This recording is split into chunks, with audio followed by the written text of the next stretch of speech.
listening to America's Voice Now. My name is Michael Evans. I'm your host. Thanks for being with us. I hope that you guys are catching us on Patriot FB or up on our some of the other sites that our information is available at. We have our own website, of course, which is americasvoicenow.org. Every morning under the latest news links, if you scroll down a little bit, you'll see all these stories that we post up. I generally comment on each one.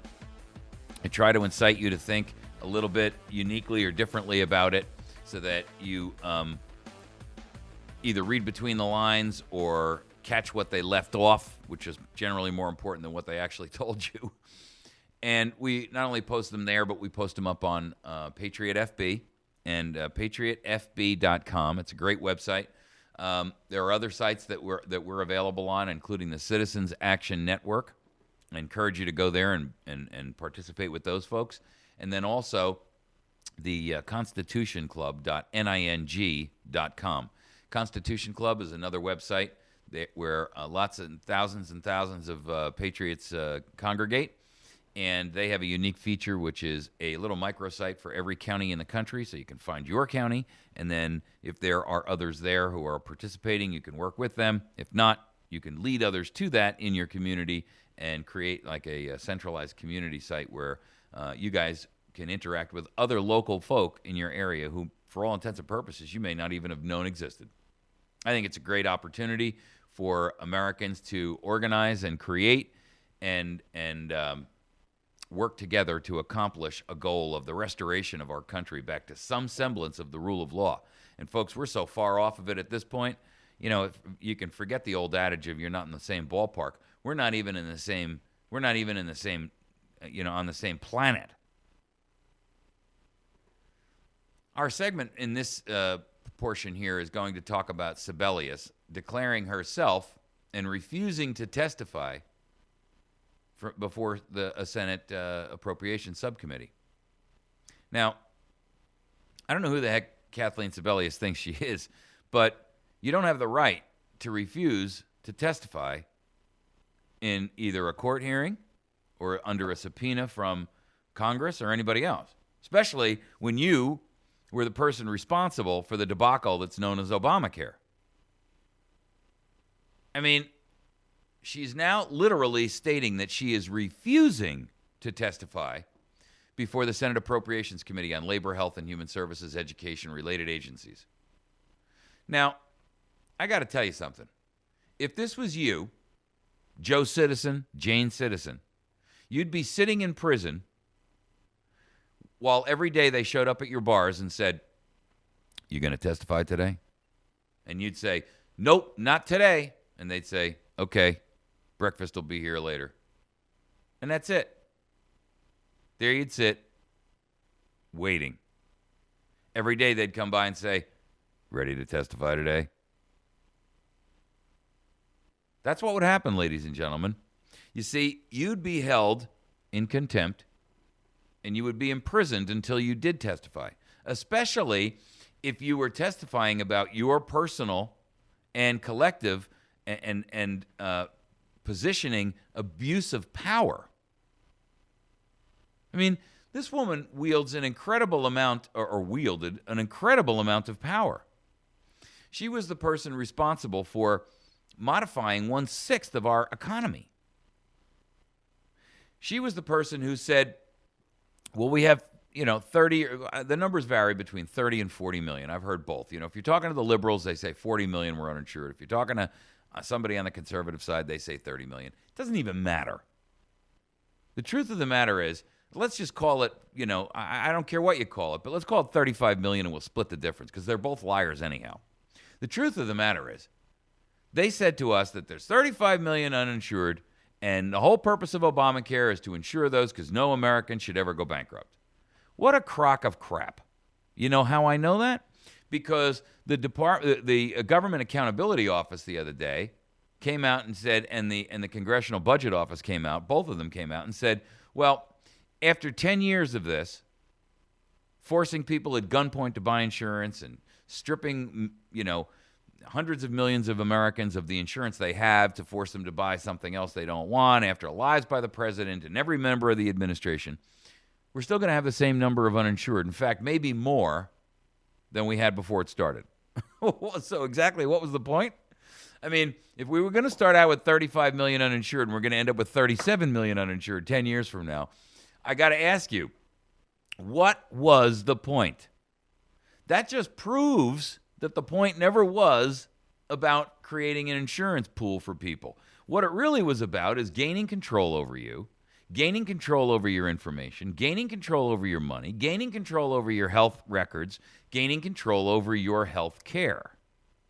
Gaining information that can be used to incorporate it into the $300 hard drive they own that has your name on it, that stores all of your information, all your financial transactions, health records, every penny you spend, anywhere, everywhere, everything you buy, every book you go to the library to read, every communication you make, whether email or telephone, whether cell phone or landline, makes no difference. Every search you do on the internet, every tax you pay, every dollar you file for taxes on, it makes no difference. They're collecting all this information. They're building these massive databases of American citizens.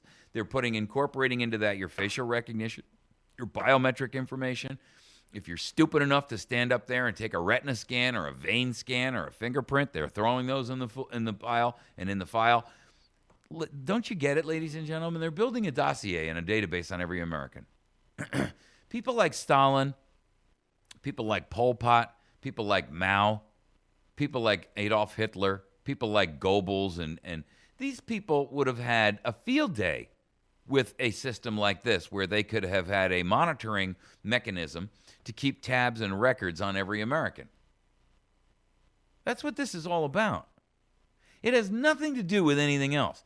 That's just a smokescreen and the excuse they use to sell it to you.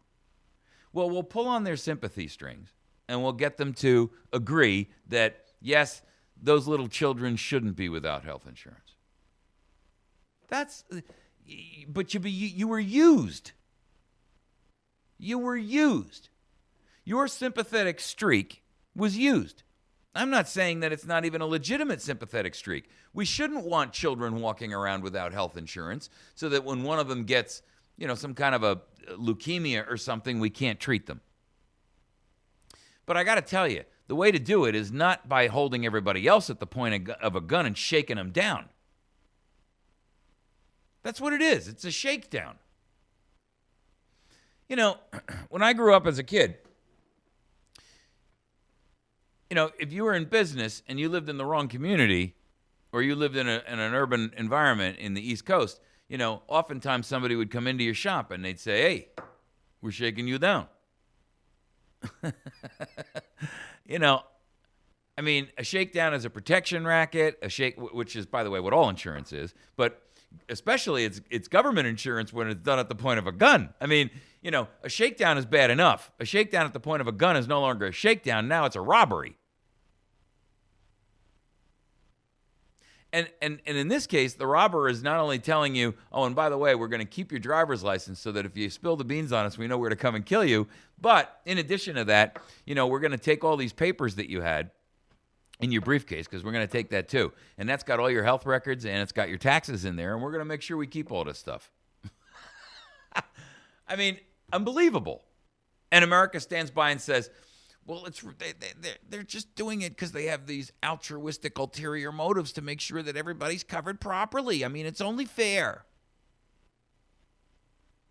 What kind of an idiot are you if you really think that? Really, go and have a discussion with yourself in the mirror and examine your thinking process, because there's something desperately wrong with it.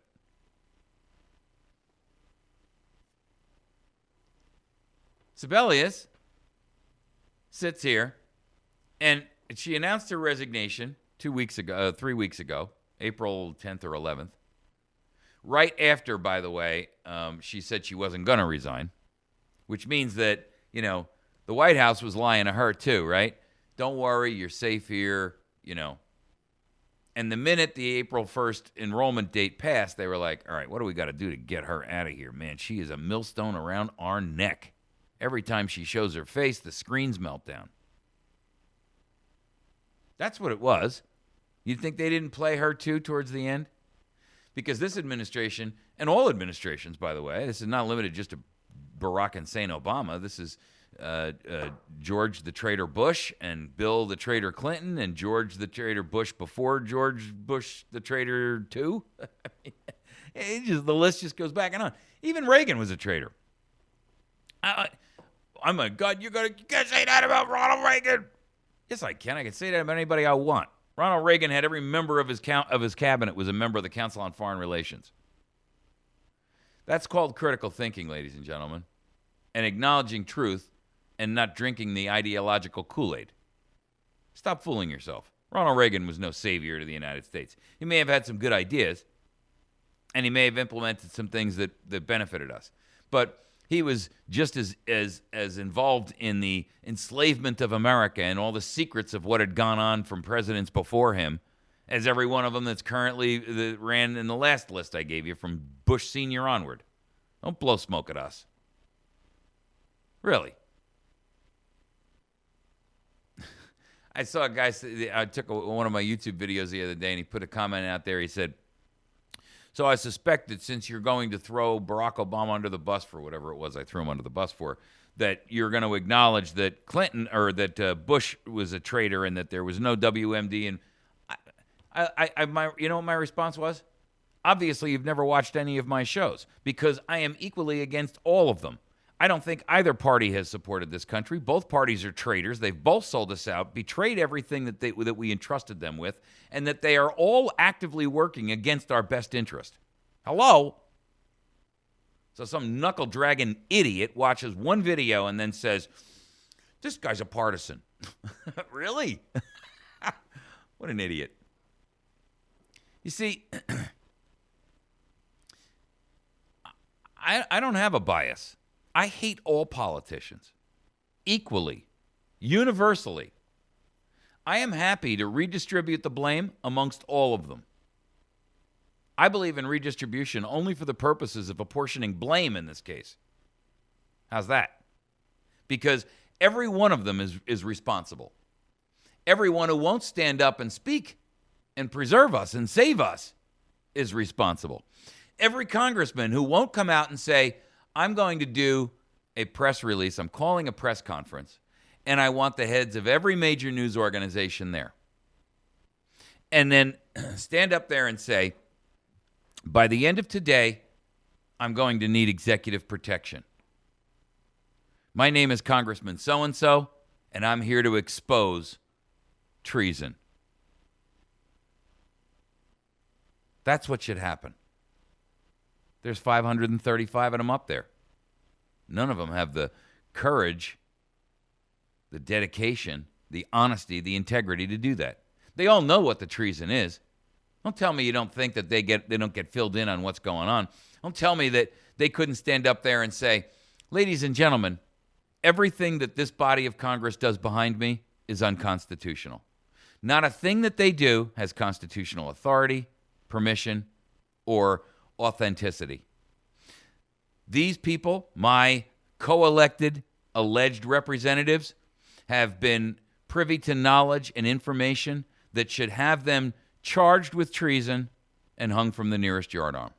And I'm here to expose it to the American people. I'm going to be the guy. I'm going to be the Ed Snowden of Congress, if you will. Where is that guy? Where is that girl?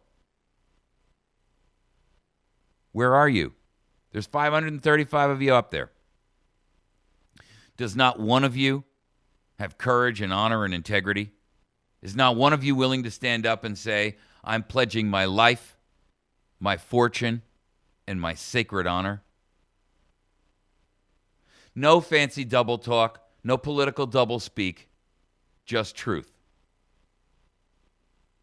And have a reef of documents in your pocket to say, here's the documentation that supports my allegations. Wolves in the press, have at it. That's what somebody should do. Where is that person of courage? Where is that person of conviction? Where is that person of moral authority? Where is that person of patriotism? Where is it? Where is the judge who will stand up and say, I'm calling a press conference today. I have heard 3,277 cases. I have seen prosecutors lie. Here's a list of their names. I have seen defense attorneys who have betrayed their client. Here's a list of their names. I have seen other judges who have misrepresented the truth or judged or taken their oath to defend and protect this Constitution and thrown it out the window and thrown their pearl before swine. Here are their names. I have had congressmen come to me and make admissions. Here are their names. Where are those people? Where are they? Oh, I grant it that, you'll be a pariah in your community of fellow traders. You know what? I wouldn't want any friends like that. I wouldn't want any friends like that. Oh, your wife's going to be mad at you because the cocktail party circuit's over. You'll never get invited to another one. Unless it's for somebody to sprinkle a little arsenic in your drink maybe or something. I mean, I get it. You might even have to leave the country because they would for sure have hit squads out for you. Does any member of Congress, does any member of the judiciary, does any member of the executive, does any member of all of the unconstitutional, extra-constitutional administrative agencies believe that they are willing to, and believe enough in this country, that they are willing to stand up and pledge their life, their fortune, and their sacred honor? If Kathleen Sebelius had any courage, she'd stand up and say, I've left the administration. I was pushed out. Here's all the dirt I know about Obamacare. Here's all the filth that was fed to us. I'm coming clean. I'm going to do the right thing. I'm going to testify not only in front of Congress, but I'm going to expose this in a massive interview where I'm inviting 1,000 members of the media, and I'm going to take all questions. If it means we all have to sit here and eat our breakfast and our lunch and our dinner for 5 days in a row, I'm going to take every question and I'm going to answer each and every one honestly and individually. I am not going to take a break except to use the bathroom, and I am only going to stand here and tell you the truth. I'm going to expose every corruption. I'm going to name every name. I'm going to drop every policy. I'm going to tell on everything. Instead, Kathleen says, you can't make me. Who's the patriot and who's the traitor? Kathleen Sebelius, who says, you can't make me? Or the Kathleen Sebelius that we wished existed?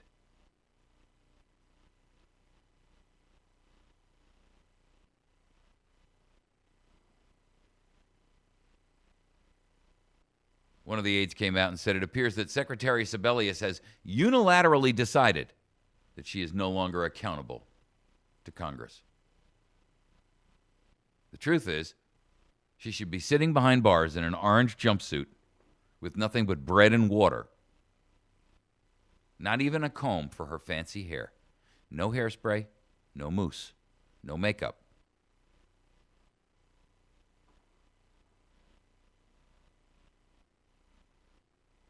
If it was you, they would have you in prison until you capitulated. But she's a member of the political caste system. And I do mean caste, as in C-A-S-T-E, like as in India. She's a member of the political caste system, and she's entitled to special treatment that you will never see. Nothing will come of this. No penalties, no punishment, and these milquetoast, whining maggots in Congress will let it all slide by. You watch. One of the reasons why is they don't want to set a precedent that can be used against them. When in fact, if any of them were true Americans, you wouldn't have to compel them. They would stand up and say, my name is Senator so-and-so, and today I'm going to change history. My name is Congressman so-and-so, and today I'm going to expose the greatest fraud that has ever been perpetrated on the people of the United States of America. My name is Judge so-and-so, and I am today going to expose corruption and treason in my ranks. My name is so-and-so, administrator or secretary or head honcho of agency X, Y, and Z. And today, I'm going to expose treason against our nation. Our nation. I'm going to drop names. I'm going to give you details. I'm going to answer every question.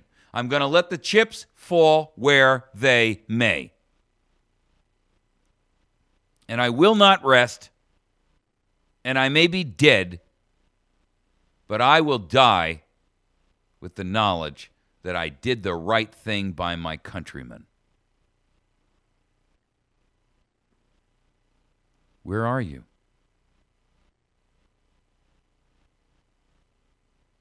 Where are those who will pledge their lives, their fortunes, their sacred honor? I want to see that example. You've sworn an oath to uphold the Constitution, but it's an empty promise. Just another lie. They have all the dirt they need. They have all the guilty knowledge. They know who's who and who did this and who did that. These congressmen know. These congresswomen know. These judges know. The members of the executive agencies know. The members of the administrative agencies know. The cabinet members all know. All the lobbyists know. How about a lobbyist? We don't even have to be a government employee. Stand up. Who amongst you in the lobbying world will stand up and say, my name is so-and-so, and I am a professional lobbyist, and I've been doing this for 15 years, and I've compiled a list of traitors to our nation. And I'm going to spill the names, and I'm going to not shirk my duty.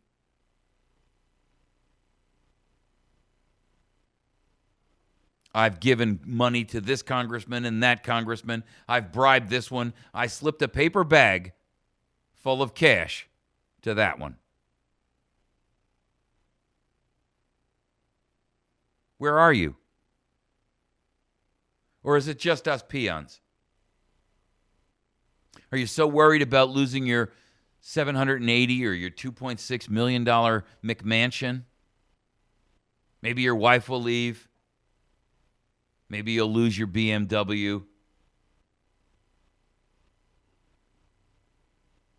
Is that really worth your honor and your integrity? Is that all that it takes to bribe you?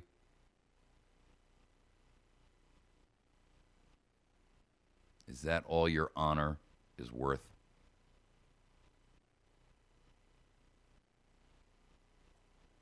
You've been listening to America's Voice Now. My name is Michael Evans. We're going to take a quick break.